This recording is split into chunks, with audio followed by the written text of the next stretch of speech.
And then I paid for my ticket from Thailand back to Canada. And then I paid for her ticket from New Zealand to Thailand and back to New Zealand.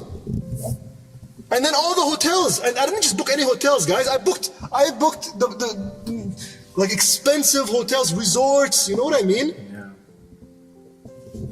Like in 2 different cities. Well, I think it was 3 actually. It was 3 cities. Koh Samui, Phuket, and Bangkok. 3 different cities I booked.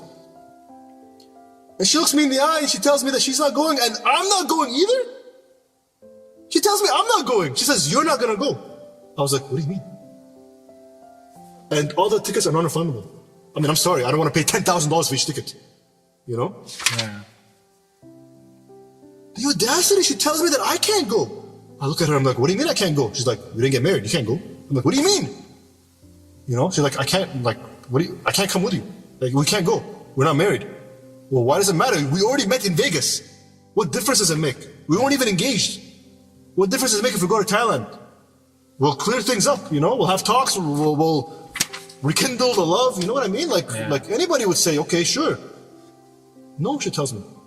And not just no, you're not going either, she tells me. I'm sorry? Like, excuse me? Yeah. I couldn't even believe, I really couldn't believe it. And she's literally like, you can't go, you can't go. What about the tickets? What about everything? You know? Yeah. And then I'm like, my ticket back to Canada, my parents were leaving the day after the wedding. My tickets back home are from Thailand. You know what she tells me? Just buy new tickets from New Zealand and one way back to Canada. Are you dumb? Like, do you know how much that cost last minute? It's another $3,000. No. And I already have a ticket going back to Canada from Thailand. Why would I even waste more money? And of course I had to take out money from a line of credit to pay for all this. You know, I don't have that much money. White House, knowing that So, his entire you know, fighting arguments. family was You know, it didn't go anywhere that day. She went back, I went back, fighting argument with my parents. She's, God knows what she's doing with her family. Okay. The wedding was the night, okay? Now, guys, we made an agreement that she would pay for the wedding in New Zealand and I would pay for the wedding in Canada. Okay, it just makes sense for us. Okay. So of course she paid a lot too for the wedding, right? She paid a lot for it. So of course she talked to the wedding planner and all that stuff and she tried to get, you know, her money back. The next day, you know, like every day when I wake up, right away we're either talking on the phone or whatever. Next day I get up, you know, and nothing. She's not talking to me, she's not texting me, she's not nothing, you know? And I'm like, what the heck? What's going on? I text her at like noon, you know, and I tell her, hey, what's going on? What's happening? She's like, I'm busy doing logistic stuff. That's what she said, logistics. Eh? No. I'm trying to get my money back for the wedding and all that stuff. So, okay. I'm like, well, what about, like, I'm sitting here waiting for you. What, can we not go together? You know? You know what she tells me? The audacity again, this girl. You know what she tells me? I only have 30 minutes to see you. I'm your fiancé. I traveled from Canada to New Zealand with my parents. You're telling me you only have half an hour to see me? Are you kidding me? I'm distraught, man. At this time, at this point, I'm just like, you know, this is the point where I'm sitting in the hotel room. My mom, I don't know, she's in the kitchen, my dad's in the bathroom, whatever. I'm sitting I'm sitting there on the bed, and I'm thinking to myself, what am I doing here? What is this? You know? But of course, I ended up saying, yeah, sure, half an hour, okay, yeah. Because I still have feelings for the girl. I mean, what am I going to do in New Zealand, you know? Okay. Do you know what I found out? Do you know what I found out? You know how the wedding was the day before? Yeah. So I found out that she got majority of her money back. Majority. I don't know, maybe like 80, 90%, whatever it is. She couldn't get her money back for the food. Okay? So the person who was in charge of the wedding actually told her, why don't you guys come and eat the food? Otherwise it'll be a waste. We can't refund you for it, but the food's all here, come and eat it. You know what I found out? I found out that she went with her parents and her brother and all her friends to the venue, and they ate all the food, and they didn't invite me and my parents.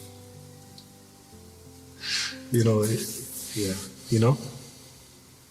Like, you would think, you know, the wedding is not canceled. We're not broken up, you know? It's just postponed until we figure our things out. You would think, out of courtesy, you would think, if you had a brain, you know, a brain, just a small brain, that, hey, you know, even though the wedding's postponed, we're still on good terms, let's go all have dinner together. And let's bring your dad and mom, who traveled from Canada, $10,000, us 3 tickets, all together. But no, they all went and they ate the food behind our backs. Do you believe that? Do you believe that, bro? I don't even know what to say.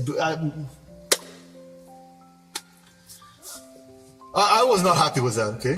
I wasn't happy. I'm pretty sure I called her out on it. I don't remember what she said. I think she was like kind of like, oh, I didn't think you guys wanted to come. Wow. You know. Anyways. So, are you ready for this? This is the crazy part now, right now? Yeah. Remember how I said that she had half an hour of her time to spare for me? She comes. You know, she comes and she comes with her car. She tells me she's here. You know, I'm waiting for you outside. Okay. I tell my parents I'll be back. I'm gonna just go have coffee with her. She asked her where we're going. So then we'll go to the same coffee place we always go to, just to talk and chill, whatever. Yeah. Now, guys, this is August in New Zealand. Okay. Southern Hemisphere, Northern Hemisphere. In the summertime, it's winter. Okay, so June, July, August, over there, it's cold. It doesn't snow, it snows in the mountains, but it gets cold. It gets to like 0, -1, -2. Okay? That's their winter, which is June, July, August. Yeah. Of course, January, February, March, it's hot. It goes like to 30 or whatever it is. So it's August. I'm there in the winter. You know, I have my sweaters, jackets, whatever. But I'm thinking, you know what, we're only going to the coffee shop next door. It's not far. You know, and her car, whatever, has a heater. I think it was -1 or 0. Yeah. I didn't bring a sweater. You know, I didn't bring. I think I went out. I think I went out in a t-shirt. Actually, if I can be honest with you. You know, Canadian or whatever, -1, nothing. And she has a heater in her car, or maybe I had a very light sweater on. You know, I go to her car. Doesn't even look at me. I remember walking to the car. This is in my mind. I walk into the car. She doesn't even look at me. Unlocks the car door. I come and sit in the car, passenger seat, on the side. You know, he's on the opposite. Yeah. You know, usually, of course, what do? We always like kiss or hug or whatever. Nothing. This one, nothing. Get in the car.